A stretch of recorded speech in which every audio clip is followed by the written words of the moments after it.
무서운 속도로 발전하는 AI. 단적으로 한 회사가 선보인 AI 기술들을 보면 정말 입이 떡 벌어집니다. 텍스트로 이미지와 영상을 생성하는 건 이제 뭐 옛날 기술이고 2D를 3D로 자동 변환시켜주는가 하면 영상을 늘리면 자동으로 뒷부분을 만들어주기까지 하죠.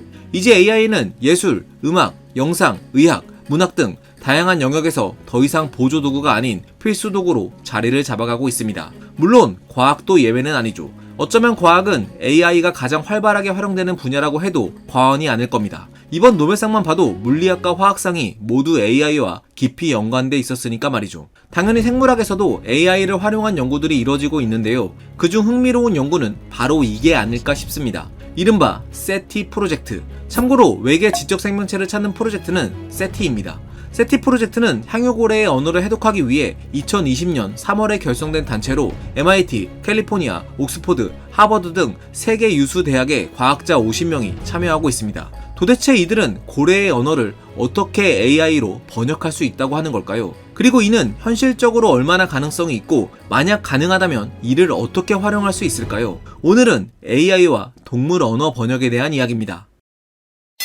많은 동물들은 저마다의 방법으로 의사소통을 합니다. 벌의 춤, 개미의 페로몬, 새의 노래와 춤 등 다양한 방식으로 이야기를 하고 있죠. 다만 우리가 이것을 알아듣지 못할 뿐입니다. 특히 향유고래의 경우 1957년 미국의 해양학자 발 워싱턴과 고래학자인 윌리엄 셰빌에 의해 소리를 낸다는 사실이 처음으로 밝혀졌습니다. 바로 이런 소리였죠.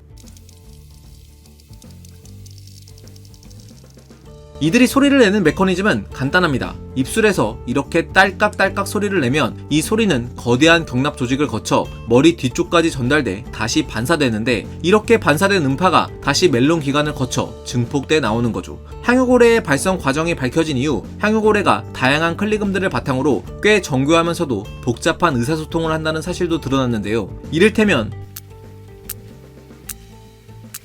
이 소리는 먹이를 찾을 때 내는 소리,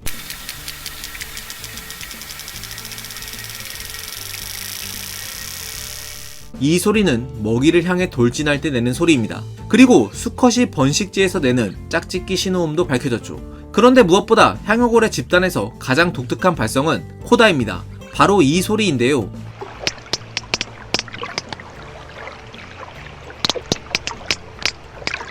대부분 3에서 12번의 짧은 클리금들이 리드미컬한 패턴을 따르고 있습니다. 특히 이 코다는 향유고래 집단마다 다른 것으로 알려져 있는데 마치 인류의 문화권마다 언어가 다른 것과 유사하죠. 생물학자들은 향유고래의 코다가 학습, 집단 사냥, 사회적 유대감 형성 등 다양하게 사용되며 향유고래의 가장 중요한 언어일 것으로 추측하고 있습니다. 다만 아시다시피 현재까지는 이들의 언어 신호들이 구체적으로 어떤 의미를 뜻하는지는 알기 어렵습니다. 그래서 앞서 말한 세티 프로젝트는 AI를 활용해 향유고래의 언어를 분석하려고 시도 중인 거죠. 자, 그런데 이게 말이 고래의 언어 번역이지 동물의 언어를 어디서부터 어떻게 접근해야 해석이 가능한 걸지 도통 감이 오질 않습니다. 도대체 과학자들은 어디에서 그 가능성을 봤던 걸까요? 그러려면 먼저 인간의 언어 번역부터 살펴볼 필요가 있습니다. 사실 과거의 언어 번역 방식은 대응 관계였습니다. I eat an apple이란 문장에서 애플은 사과, eat은 먹는다, I는 나로 대응시켜 나는 사과를 먹는다로 번역됐죠. 하지만 이런 대응 번역은 문제점이 하나 있습니다. 데이터가 많아 뜻을 아는 언어들의 번역은 상대적으로 용이하지만 자주 쓰이지 않아 데이터가 부족한 언어들 혹은 아주 생소한 문화권의 언어는 모든 단어들의 의미를 알기 어려워서 앞서 나온 것처럼 대응시켜 번역하기 어렵다는 거죠. 그런데 2010년 이후 번역 기술이 빠르게 발전하면서 이런 문제를 해결할 방법들이 등장하기 시작했는데 그중 하나가 언어 지도란 개념입니다. 도대체 어떤 개념인지 AI 전문가에게 그 얘기를 들어봤습니다. 네, 안녕하세요. 저는 의료 분야에서 자연어 처리 연구하고 있는 김태훈이라고 합니다. 이전에는 카이스트 인공지능 연구소랑 서울대 음악 오디오 연구실에 있었고요. 현재는 서울대학교 병원 벤처에서 메디컬 AI 연구소를 맡고 있습니다. 최근에 바뀌어온 방법들은 뭐냐 하면 언어들을 많은 데이터로 학습을 하면 시각화를 할 수가 있거든요. 그 시각화를 했을 때 이제 지도처럼 볼 수 있다는 얘기가 있어요. 그래서 예를 들면 오늘 눈이 굉장히 많이 왔는데 첫눈 오는 날 과학드림님을 뵈러 왔죠. 그러면은 눈을 표현하는 단어도 있을 거고 눈이 땅에 쌓였다라고 표현하는 것도 있을 텐데 눈이 내리는 곳이라면 그 눈을 표현하는 단어도 당연히 존재할 거고 땅에 쌓였다고 표현하는 것도 당연히 존재를 할 테니까 한국어든 일본어든 영어든 그 안에 그 표현들이 있다면 그 언어의 지도를 한국어 버전의 지도, 일본어 버전의 지도, 영어 버전의 지도를 그리면 그 지도 안에 눈이라는 단어가 위치하는 딱 그 좌표가 비슷하다는 거죠. 그래서 과학자들이 이제 이전보다 번역하기가 조금 더 쉬워졌다고 보시면 됩니다. 그러니까 이렇게 스페인어, 영어, 일본어의 언어 지도가 있을 때 빨간색 동그라미에 위치한 개라는 의미를 지닌 단어가 각 나라의 지도마다 비슷한 좌표에 위치한다는 사실을 알아낸 겁니다. 이런 언어 지도는 번역 효율이 높을 수밖에 없는데 예를 들어 영어의 캣을 굳이 스페인어인 갓도로 대응시켜 번역하지 않더라도 영어 지도의 캣 좌표가 어디 있는지만 안다면 스페인어에서도 같은 좌표만 찾으면 번역이 가능합니다.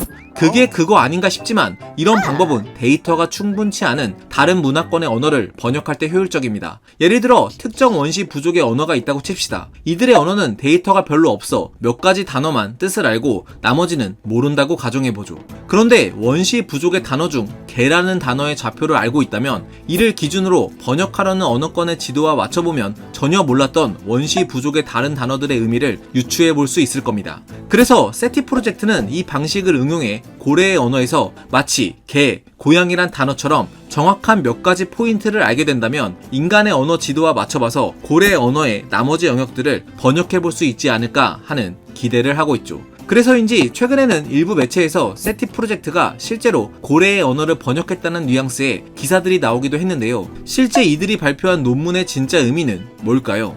저도 과학자 입장에서 완전히 번역을 한 거라고 보기는 사실 힘들 것 같고요. 이제 다만 이 연구의 의의는 우리가 이전에 동물들의 소통, 특히 향유고래의 소통 방식이 이제 이전에 알고 있던 것보다 사실은 훨씬 더 다양한 방식으로 소통을 한다는 거를 알게 된 거라고 보시면 될 것 같습니다.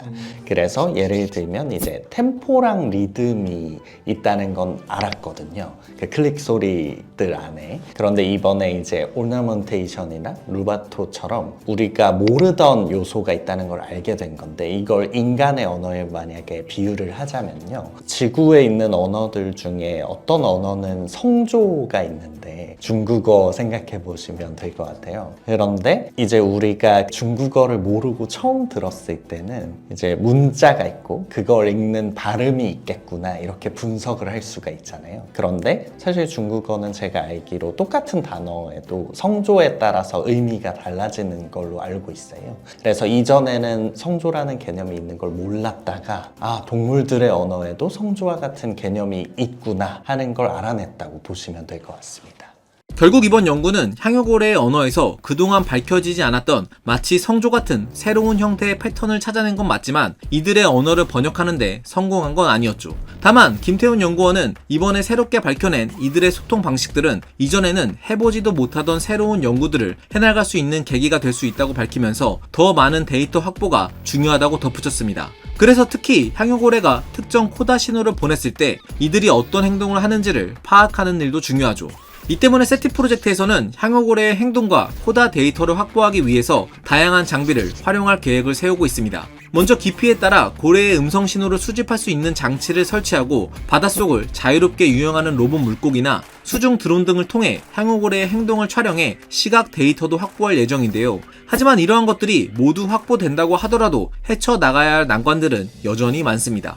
아무래도 동물의 언어 지도는 인간의 언어 지도랑은 조금 다를 가능성이 높잖아요. 예를 들면 인간은 눈이 내리는 것도 보고 땅에 쌓이는 것도 보고 하는데 고래들은 바닷속에 생활에 익숙하고 거기에서 보이는 것들은 아무래도 많이 다를 테니까요. 그래서 그 차이를 우리가 아직은 완벽하게 알고 있지 못하고 그래서 동물들이 쓰는 표현들의 의미를 더 많이 알아가야 새롭게 알게 된 그 언어 표현의 요소와 이게 어떤 의미를 지칭하는지의 그 실마리, 그 연결고리를 찾아가는 게 아직 앞으로 풀어야 할 숙제로 보입니다.